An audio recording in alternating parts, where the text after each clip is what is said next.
Xitoyning insoniyatga qarshi jinoyatlari va irqiy qirg'inchiligi Sharq Turkistonda 5 million kishi qamalgan yig'ib olish lagerlari bilan cheklanib qolmasdan, balki rayondagi Uyg'ur milliy madaniyati yo'qotilib, madaniyat qirg'inchiligi elib berilmoqda. Eng yangi ushurlarga asoslanganda, Qo'tan shahrining markazidagi simvollik holga kelgan munorning yaqinda chiqib etilganligi haqida so'zlar o'ttirg'i chiqmoqda.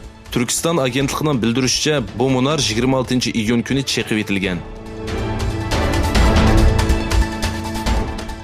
Xitoyning taklifi bilan Sharq Turkistondagi yig'ib olish lagerlarini ziyorat qilgan Malayziya diniy ishlar ministri Mujahid Yusuf Rava ommaviy taratqularda rasm yo'llab yig'ib olish lagerlarini maqtagandan keyin Malayziya xalqining qattiq noroziligiga uchirdi.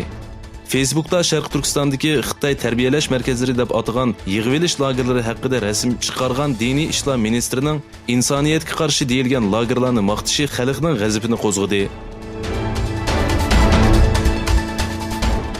O'rta dengizdagi ko'chmanlar masalasi yana bir qatim Yevropa ittifoqi davlatlarini ixtilofga soldi. Italiya hukumatining tartibsiz ko'chmanlarga qarshi siyosati Fransiya va Germaniyaning ayblashiga uchirdi. Germaniyadagi hukumatsiz tashkilot Sea-Watch'ning o'ziga tava Gollandiya bayrog'i esilgan kemasi orqali O'rta dengizdan qutqizgan 53 ko'chmanning hammasi juma kuni quruqlikka chiqdi.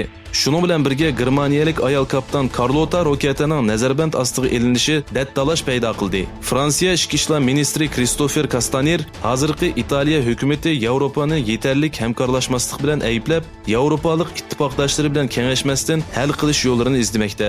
Portlarning taqib etilishi dengiz huquqiga daxli ta'arruz qilganlikdir dedi.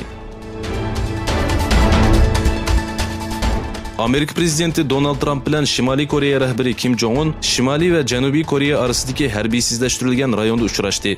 Trump chegaraga yetib kelib bir necha minutdan keyin Kim Jong-un rayonga keldi va ikkalan bu joyda uchrashdi. Ikkalan qo'l elishib ko'rishgandan keyin Trump bu yerda bo'lganligimdan faxrlanaman. Siz bilan ko'rishganligim uchun xushal bo'ldim dedi. Bundan burun muxbirlarning oldiga rasmiy tayyorliksiz chiqmaydigan va hamma ishning planliq bo'lishini talab qiladigan Kim Jong-un bu qatim rasmiy tayyorlik qilmasdan o'tirg'i chiqdi.